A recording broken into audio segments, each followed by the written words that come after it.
Bud Light, the official beer of NFL fans who do whatever it takes. Here we go.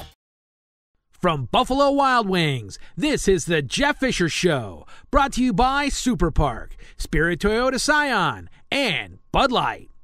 Welcome back to Buffalo Wild Wings. We're with Rams GM Les Snead alongside DeMarco Farr.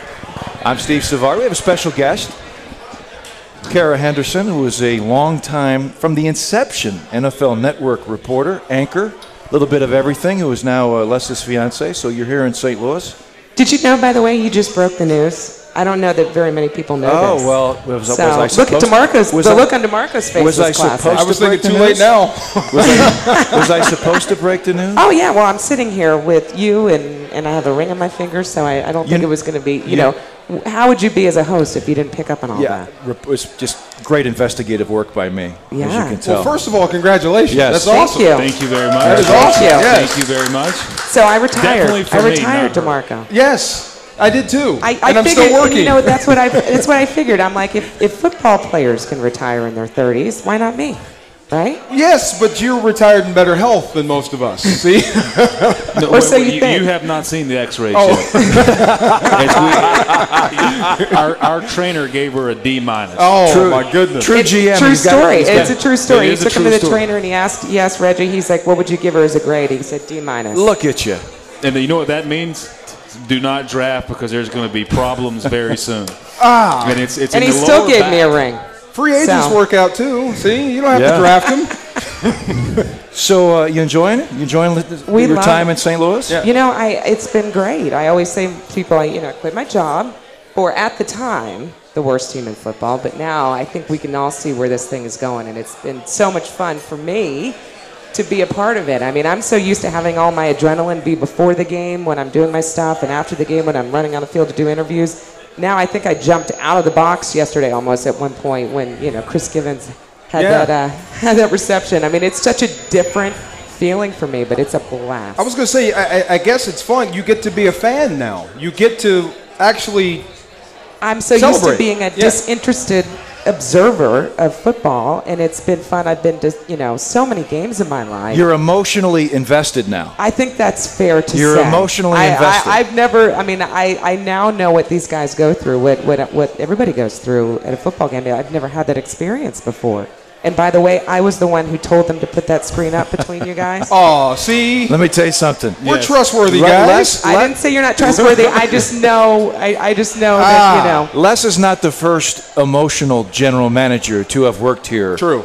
That we've observed in Rams games. So all is good there, but I understand why you did that. Your colleagues, your former colleagues from the NFL Network will be here this weekend. I want your perspective.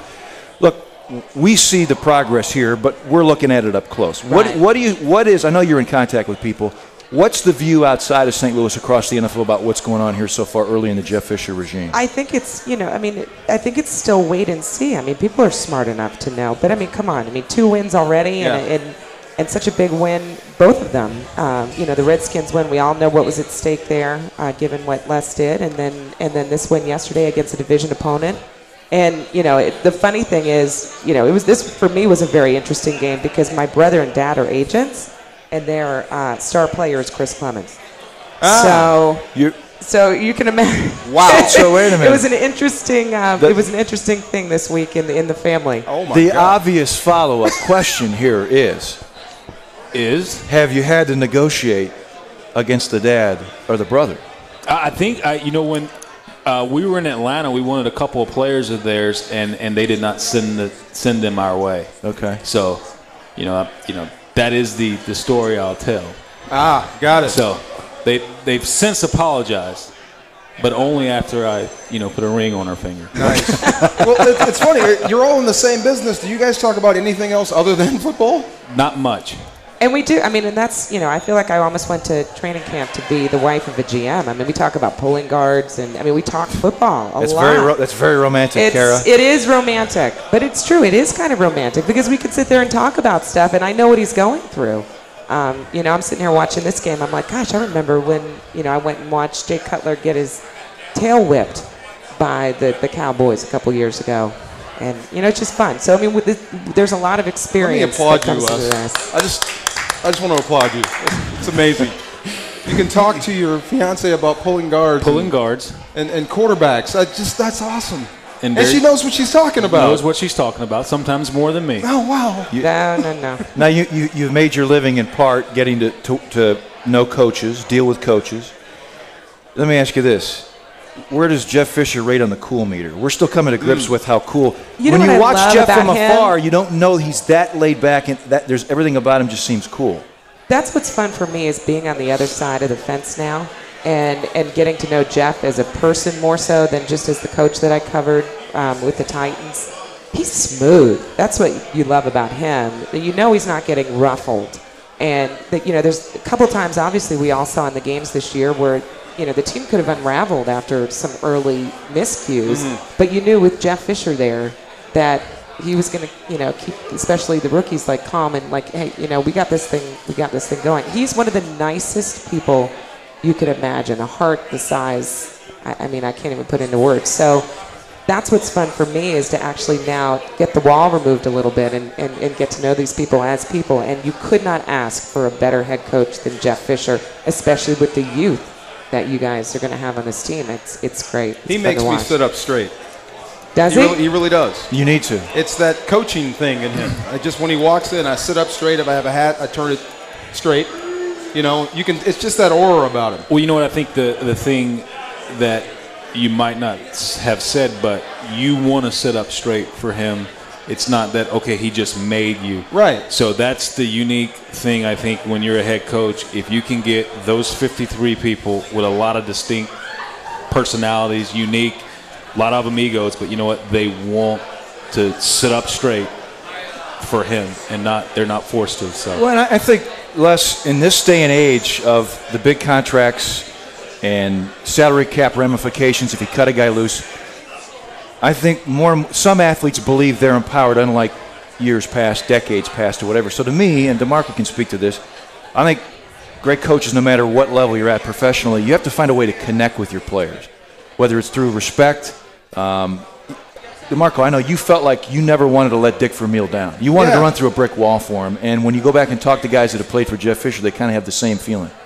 Yeah, I think Kara and I have talked about this before because she's met a lot of the head coaches in this league, and I think she's made the analogy, some of the best ones, and I'll let her elaborate, are the ones that will take these 53 guys that are very good, very skilled human beings with confidence and ego, and they'll follow them up a hill and win the battle. So we always have this conversation, and I think I actually got him in trouble one time on the sideline for having this conversation with him, but you look at head coaches like you look at generals, and it's like, who do you want to lead you up the hill? And you look at Jeff Fisher, and you would look at him and say, you know what, this guy is gonna get me where I need to go. And, who do I trust to lead me up that hill? And who's not going to just say, all right, we're here to win, and I don't care if I lose half of you on the way up the hill. When you start looking at head coaches in the league like that, they're really only, sometimes a handful of guys that you're like, they have the skill, and they also have the compassion, and that's what Jeff Fisher has, and you're going to follow him up the hill. The guy parachuted out of a helicopter into practice one time, for crying out loud. He climbed the mountain. Of course, he says he was 9-0 at the time. Right. He wouldn't have done it if he was 4-5 or 3-6, but he was 9-0. That's cool when you helicopter in with paratroopers. If they run off 9 in a row, will you helicopter in? I'm not going to parachute out of a helicopter. I'm scared of heights. We know Kara can't. We've got the medical report on it. Oh, yeah, no, that would probably be bad for the back. But wait a minute, isn't one of your sayings, don't be scared? Don't be scared. That is one of the lessisms. So we need to come up with, we got to be more than 9-0, because winning in the regular season is one thing, but we want to take it further. Yes, sir. So So when we win the Super Bowl, it's still hard for me to say that, by the way, not the Super Bowl. Right. But when we win the Super Bowl, there you go. Keep saying it. Try it on for a second. I'm trying it. I keep trying it. It's strange. It's especially funny for me this week. Maybe without a parachute. We'll parachute you off the top of the arch. How about that? Definitely. Well, does it have time to... Yeah, bungee. Yeah, so to say parachute would be bad, I think. That's not going to end well. Well, Kara, thanks for joining us. Yes. And hey, a belated welcome to St. Louis. I know, this is like homecoming week for me with the NFL Network coming in.